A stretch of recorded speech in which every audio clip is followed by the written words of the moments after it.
In 1909, a Boston department store called Feline's opened something called the automatic bargain basement, and the mechanism behind it was almost diabolical in its simplicity. Merchandise that didn't sell upstairs got sent down to the basement with a price tag and a date stamped on it. If it didn't sell within 12 days, the price automatically dropped 25%. Another 6 days, another 25% off the new price. 18 more days, another cut. After 30 days total, anything left got donated to charity. Shoppers didn't just come for the bargains, they came for the game, standing in crowded aisles, calculating odds in their heads, watching a coat they wanted, wondering whether to grab it now or risk waiting for the next markdown and losing it to someone else entirely. People fought over merchandise. Women were known to strip down in the aisles to try on dresses because there wasn't time to reach a fitting room before someone else grabbed the item. The store didn't just discover that people liked low prices, it discovered something far more valuable, that people will behave completely irrationally, will rush, will panic, will fight strangers over a coat the instant a price starts moving downward in front of them and a clock starts ticking on when it stops. That discovery, made over a century ago in a Boston basement, is the exact mechanism sitting underneath nearly every sale, every countdown timer, every was $120, now $39 tag you'll see today. And here's what should actually unsettle you once you understand the mechanics. The number crossed out above the sale price is very often not a real price at all. It was frequently never charged to a single customer, ever, and exists purely as a psychological tool, built to make the number below it feel like a victory instead of what it actually is, which is just a price, a number a company picked because it's the number they wanted you to pay all along. There's a deeper problem here, and it's the reason this topic deserves more than a quick warning about shopping smart. Your brain does not evaluate prices the way a calculator does, comparing an absolute number against your budget and your actual need for the item. It evaluates prices relative to whatever number it saw first, a phenomenon psychologists have studied for decades and marketers have exploited with startling precision for just as long. Once you understand how this works, mechanically, you'll start noticing it everywhere. And more importantly, you'll understand why so many people who consider themselves financially disciplined still end up with closets full of clothes they never wear and drawers full of gadgets they bought at 70% off something that was never really 100% to begin with. My name is Alex, and I spent a strange amount of time reading behavioral economics research and retail pricing lawsuits, which sounds like an odd combination until you realize both fields are studying the exact same thing from opposite sides. One trying to understand why people make irrational purchasing decisions, the other trying to profit from that irrationality as precisely and repeatedly as possible. This is what we're covering today. The specific cognitive bias, first documented in a laboratory setting decades ago, that explains why a crossed out price changes your perception of value even when you know, consciously, that it might be fabricated. The legal history of fake reference pricing, including major lawsuits that reveal how common invented original prices actually are across mainstream retail. The psychological concept economists call transaction utility, which explains why people buy things they don't need purely because the deal itself feels good, completely separate from whether the product has any value to them at all. The specific tricks embedded in pricing that end in the number 9. And the deliberate engineering behind urgency and scarcity messaging, the countdown timers and only 3 left in stock, banners that manufacture panic on command. This isn't a video telling you to never buy anything on sale again. Real discounts exist, and buying something you actually needed at a real, lower price is just good shopping. This is a video about the machinery underneath the discount, because once you can see the mechanism clearly, you stop being a passenger in it. Quick thing before we get into it. I built a free tool that tracks the real historical price of anything you're considering buying, showing you what it actually sold for over the last year instead of trusting the crossed out number on the tag. Links in the description. I only ask for an email to send you the results. Think of your sense of a fair price like a thermostat, and think of the first number you see, the original price, as whoever gets to set that thermostat before you walk into the room. Once it's set, every temperature after that gets judged relative to that starting point, not against some objective, universal standard of what's actually comfortable. A room set to 65 degrees feels freezing if the thermostat was previously at 80. The exact same 65 degrees feels warm if the thermostat was previously at 50. Nothing about the actual temperature changed. What changed was the reference point your body used to judge it. Pricing works on your brain the same way.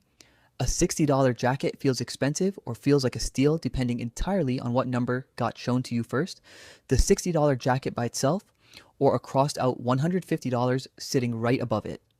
The jacket didn't change, the thermostat did, and someone else said it before you ever walked into the store. This isn't a metaphor for how marketers think about pricing. It's close to a literal description of a real, extensively documented cognitive bias called anchoring, first demonstrated rigorously by psychologists Amos Tversky and Daniel Kahneman in the 1970s, research that eventually contributed to a Nobel Prize in economics. In one of their classic experiments, subjects spun a wheel rigged to land on either a low number or a high number, then were asked a completely unrelated question: what percentage of United Nations countries are African nations? People who spun the low number guessed low. People who spun the high number guessed high. The wheel had nothing to do with the actual answer. It was random.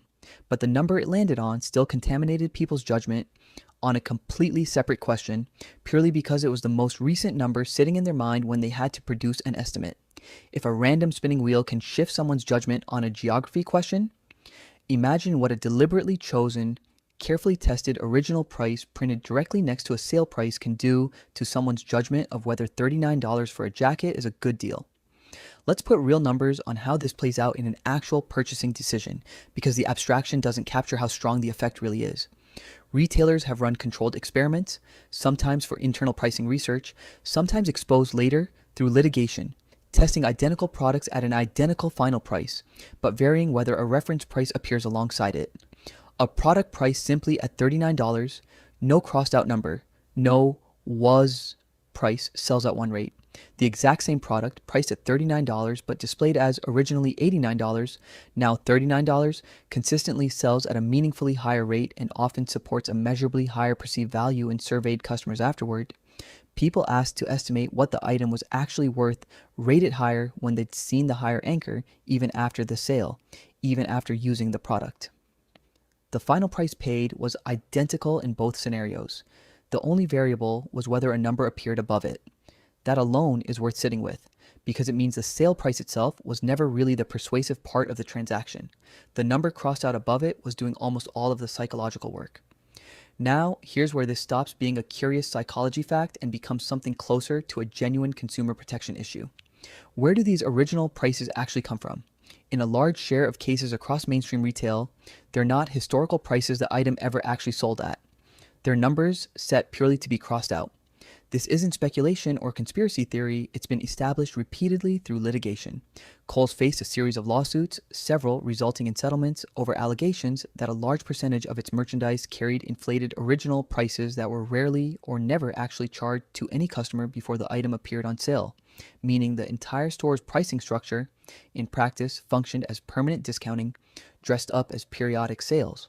JCPenney faced similar litigation and a well-documented business disaster tied to this exact issue, when a new CEO tried switching the company to simple, honest, everyday low pricing instead of inflated reference prices with constant fake discounts. Sales collapsed so severely that the strategy was abandoned within about a year and the CEO was fired.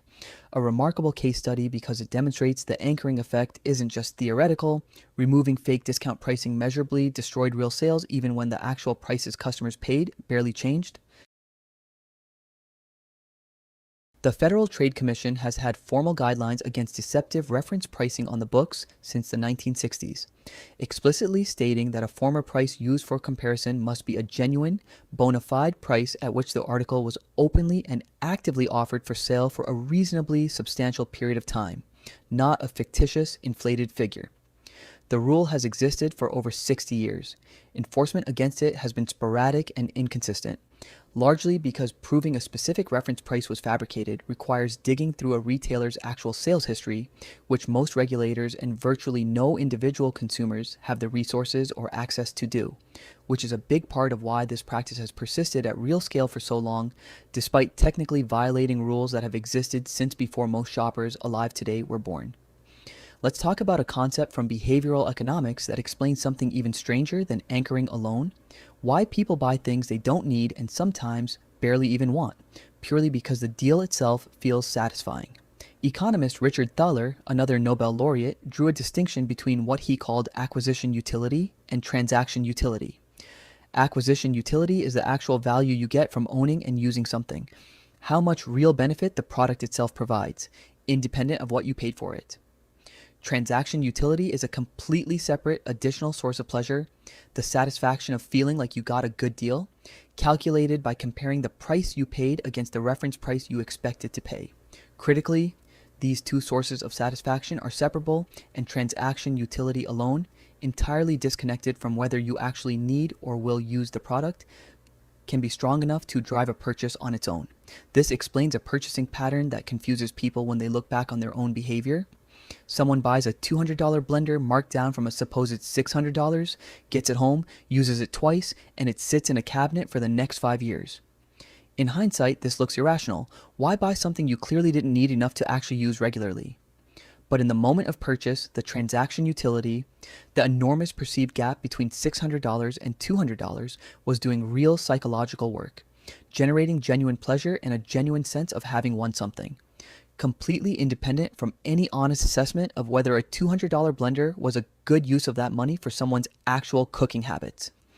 The brain processed the deal and the product as two separate rewards, and the deal itself was enough to trigger the purchase, even though the product itself, honestly assessed, wasn't worth the money or the shelf space it would occupy afterward.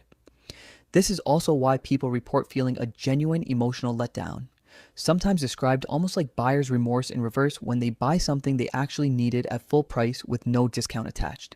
The product might be just as useful as a discounted equivalent, sometimes more useful, but the absence of transaction utility, no perceived gap between an anchor price and what was paid, leaves the purchase feeling flatter, less satisfying, even when it was, by any rational measure, a better decision than buying something unnecessary purely because it happened to be on sale. Let's talk about a specific pricing trick that operates through an almost completely different cognitive channel than anchoring, something called left digit bias, and it explains why so much of retail pricing ends in the number 9. When your brain processes a number like $399 versus $400, you'd expect the perceived difference to be trivial, $1, essentially nothing. But extensive research on pricing psychology has shown people process the leftmost digit of a price disproportionately, almost as a mental shortcut, registering $399 as being in the $300 range and $400 as being in the $400 range, even though the actual numerical gap is a single dollar. Studies using tools like eye tracking and reaction time measurement have shown this processing happens fast, automatically, before slower, more deliberate reasoning has a chance to correct for it, meaning the effect isn't really about people being bad at math. It's about a fast, subconscious categorization process that happens before conscious evaluation kicks in at all. Retailers have tested this extensively, and the data consistently shows 9 ending prices outperforming round numbers even when the round number is technically lower. A famous, widely cited field experiment on a mail-order clothing catalog found that a dress priced at $39 sold at a meaningfully higher rate than the exact same dress priced at $34. A counterintuitive result, a higher price outselling a lower one purely because $39 sits just under the $40 threshold and triggers the still in the 30s categorization, while $34, despite being the objectively cheaper option, apparently didn't carry that same psychological signal as strongly in that specific test. This is why you almost never see a retail price ending in a round number for anything marketed as a deal, and why the number 9, in particular, shows up so disproportionately across every category of retail, from grocery store shelf tags to car dealership sticker prices to software subscription pricing, all converging independently on the same psychological trick because it reliably, measurably works. Now, let's talk about urgency and scarcity, the third major lever, and arguably the most emotionally aggressive one, because it doesn't just shape how you perceive a price, it short-circuits the deliberation process entirely by introducing a fear of loss. Only 3 left in stock, a countdown timer ticking down to 0 on a product page. 47 people are looking at this right now. These aren't neutral pieces of information passively displayed for your convenience. They're deliberately engineered psychological triggers built on a well-documented principle called loss aversion, extensively researched by the same Kahneman and Tversky, whose anchoring work we covered earlier, which shows that the pain of losing something is processed by the brain as roughly twice as intense as the pleasure of gaining an equivalent amount. Framed against a purchase decision, this means the fear of missing out on a deal, losing access to a lower price, losing the specific item to another buyer activates a stronger, faster emotional response than the simple pleasure of owning the product would on its own, which is exactly why urgency messaging is so effective at collapsing what should be a careful, considered purchase decision into an immediate, panicked click. The unsettling part is how much of this urgency is manufactured rather than real. Investigations into e-commerce practices have repeatedly found only X left in stock, counters that reset regardless of actual inventory levels, and X people are viewing this, counters generated by algorithms rather than real, simultaneous user activity, essentially theatrical props designed to simulate the exact conditions, real, immediate competition for a scarce resource that would rationally justify urgency without any of it being true at all. Some jurisdictions have begun cracking down on this specifically. Several consumer protection actions in Europe and a growing body of regulatory attention in the United States have targeted fake countdown timers and fabricated scarcity indicators as a form of deceptive design, sometimes grouped under the broader term dark patterns, interface choices built to manipulate rather than inform. A fourth mechanism operates separately from anchoring, transaction utility, and urgency because it operates through a slightly different channel, the way options get framed relative to each other rather than relative to a single crossed out price. It's called the decoy effect, and one of the clearest demonstrations of it comes from a study behavioral economist Dan Ariely ran using real subscription pricing from The Economist magazine. The original pricing page offered three options: a web-only subscription for $59, a print-only subscription for $125, and a combined print and web subscription also priced at $125, the same price as print alone. On the surface, this looks like a mistake. Why would anyone choose print only at $125 when the combo option costs the same and includes everything print offers plus the web access? Almost nobody did choose print only, but that option wasn't a mistake at all. It was doing quiet, deliberate work.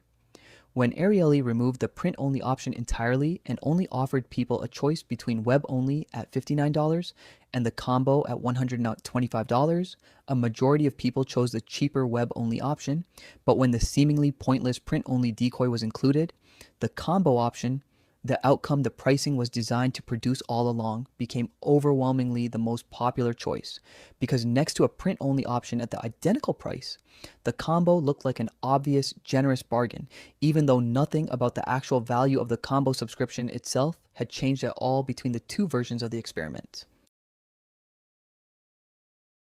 This is the decoy effect in its purest form, an option that exists purely to make a different option look better by comparison, not because anyone is actually meant to choose the decoy itself. Once you know to look for it, you'll start noticing it constantly. The medium popcorn at the movie theater priced almost identically to the large, there to make the large feel like the obviously smarter choice. The mid-tier software subscription plan positioned to make the top-tier plan look like better value per dollar. The middle-sized coffee that exists mostly to make the largest size feel proportionally cheap by comparison. None of these middle options are accidents or oversights in a company's pricing strategy. They're placed where they are because retailers and behavioral researchers have spent decades testing precisely which decoy option at precisely which price point most effectively pushes customers toward the option the company actually wants to sell the most of, usually the one with the highest profit margin rather than the one offering the best raw value. Seeing anchoring, transaction utility, manufactured urgency, and the decoy effect all working together in a single purchase makes the combined effect much clearer than discussing them separately. A woman we'll call Renata is browsing online during a big annual sale event. She sees a coat, originally $340, marked down to $89, a 74% discount, with a banner reading "Only 2 left" and a countdown clock showing 11 minutes remaining on the sale price. She wasn't shopping for a coat, she has 3 winter coats already, but the anchor, $340, makes $89 feel less like spending money and more like avoiding a loss of $251. The transaction utility, the size of that perceived gap, generates real pleasure independent of whether she needs a 4th coat. The urgency messaging, "Only 2 left," 11 minutes remaining, removes the natural space she'd otherwise have to pause, sleep on it, and evaluate the purchase with a clearer head the next morning. She buys it in under 2 minutes. The coat arrives 8 days later. She never wears it. When asked about it months afterward, she doesn't remember the coat itself vividly at all, but she remembers, with real clarity, the feeling of catching a deal before it disappeared, which tells you plainly which part of that transaction the marketing was actually designed to sell her. Now compare that to a different shopper, we'll call him Marcus, who encountered the exact same coat, same $340 anchor, same $89 price, same urgency banner during the same sale event. Marcus has a simple, boring rule he applies to every online purchase above a small threshold. He doesn't buy anything advertised with a countdown timer or limited stock messaging in the same session he first sees it. He closes the tab. If he still wants the item 48 hours later, unprompted, without a countdown reminding him, he allows himself to go back and check whether it's still available and buy it then, at whatever price it's actually selling for at that point. In this case, 2 days later, the sale was still running, the same $89 price, the same coat still in stock despite the original banner claiming only 2 remained. The artificial urgency had been just that.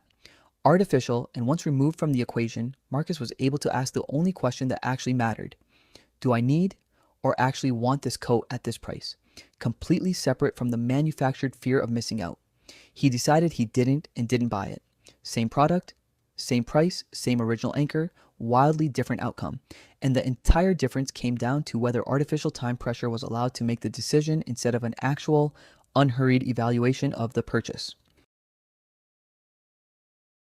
A third case is worth adding because it shows what happens when someone understands these mechanisms well enough to use the discount system deliberately rather than either falling for it or avoiding sales entirely. A man we'll call Divesh needed a new mattress, a genuine, planned purchase, not an impulse buy triggered by a banner ad. He'd read enough about the mattress industry to know that reference pricing in that category is notoriously extreme. Mattresses are famous among retail analysts for having some of the most inflated manufacturers' suggested retail prices of any product category, numbers frequently set to be discounted 50, 60, even 70% as a permanent year-round marketing tactic rather than any genuine periodic sale. Instead of shopping by discount percentage, he ignored every crossed-out price entirely and researched actual, verified transaction prices across several retailers and several past months using price history tracking tools, treating the original price on any single listing as essentially meaningless marketing noise rather than useful information. He ended up buying a mattress advertised as 60% off, but he'd verified independently that the price he was paying was actually competitive against real market rates for that specific model. Not because a discount label told him so, but because he'd done the actual comparison himself. The discount framing might have been fake. The price itself, verified independently, happened to be fair. Understanding the mechanism didn't mean avoiding sales entirely. It meant refusing to let a manufactured number do the evaluation for him. Let's talk about one more layer to this, because it explains why discount psychology has gotten measurably more aggressive over the last decade rather than less. Despite growing public awareness of tactics like fake reference pricing, e-commerce fundamentally changed the economics of testing and refining these psychological triggers. A physical department store in the Fellines era could only test one pricing strategy on one set of physical price tags at a time. Changes happened slowly, and it took real observation to notice what worked. A modern e-commerce platform can run thousands of simultaneous variations, different anchor prices, different urgency messaging, different placement of a was price relative to the sale price, testing them against millions of visitors in real time and mathematically identifying, within days or even hours, which combination of psychological triggers converts best for a given product and a given type of customer. This means the discount tactics you encounter today aren't just inherited wisdom from old department stores. They're the empirically optimized output of a massive, continuously running behavioral experiment, refined against real purchasing data at a scale and speed no researcher in Kahneman and Tversky's era could have imagined, which is a real part of why these techniques feel so persistently effective even once you intellectually understand how they work.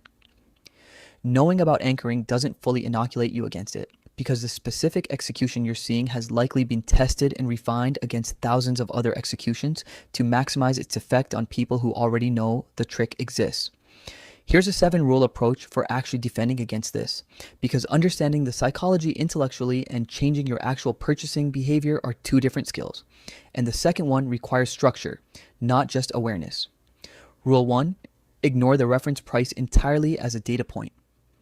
Treat any original, was, or compare at price as marketing copy, not information, because a large share of the time across mainstream retail, it's been shown in litigation to be just that. Judge the sale price entirely on its own terms against your own budget and your own need for the item as though no other number were printed anywhere near it. Rule 2: use independent price history tools before buying anything above a threshold that matters to your budget. Browser extensions and websites exist to show you the actual historical price of a product across recent months, which tells you whether a sale price represents a real discount from what the item has actually historically sold for, rather than trusting a single retailer's own claim about its own pricing history. Rule 3: build in a mandatory delay for anything you encounter through urgency messaging, a countdown timer, limited stock, a flash sale banner. If a genuine, unprompted desire for the item still exists, 48 hours later, evaluate the purchase then, without the artificial clock. If the urgency itself was the only thing driving the desire, it will have evaporated by the time the countdown pressure is removed. Rule 4: calculate unit price and real dollar savings rather than percentage discounts, because percentages are chosen for how dramatic they sound. 74% off registers very differently than you'll pay $89 instead of a number we made up, even though the second framing is closer to the honest version of the same transaction. Rule 5: separate your shopping sessions from your browsing sessions entirely. Most impulse purchases driven by discount psychology happen because someone was scrolling for entertainment or distraction and encountered a deal opportunistically, not because they walked in with an actual need. If you're going to make a purchase, start from a specific pre-written need, then go looking for the best price on that specific item rather than starting from an attractive deal and working backward to convince yourself you needed the product all along. Rule 6: watch for decoy options sitting between a cheap choice and an expensive one, a middle plan, a middle size, a middle tier priced suspiciously close to the option above it.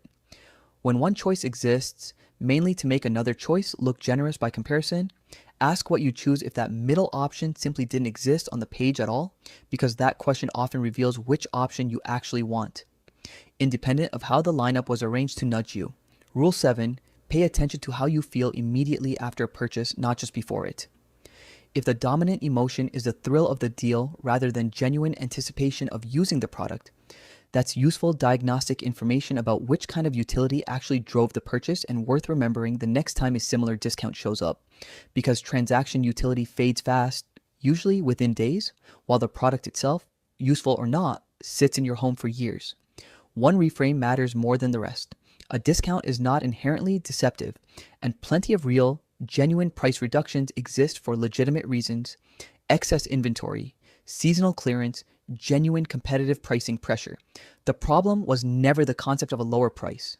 The problem is that an entire, well-funded, continuously optimized industry has built itself around manufacturing the feeling of a lower price, using anchors that may never have been real, urgency that may be entirely fabricated, decoys placed to steer a choice, and a psychological reward system, transaction utility, that operates completely independently from whether you actually need or will use what you're buying.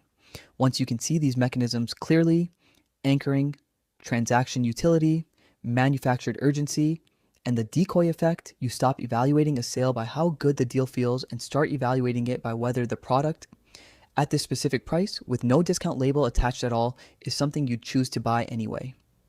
It's also worth being honest about the limits of willpower here, because none of this is really a character flaw or a sign of weak discipline in the people who fall for it repeatedly. These techniques weren't discovered by accident and refined casually.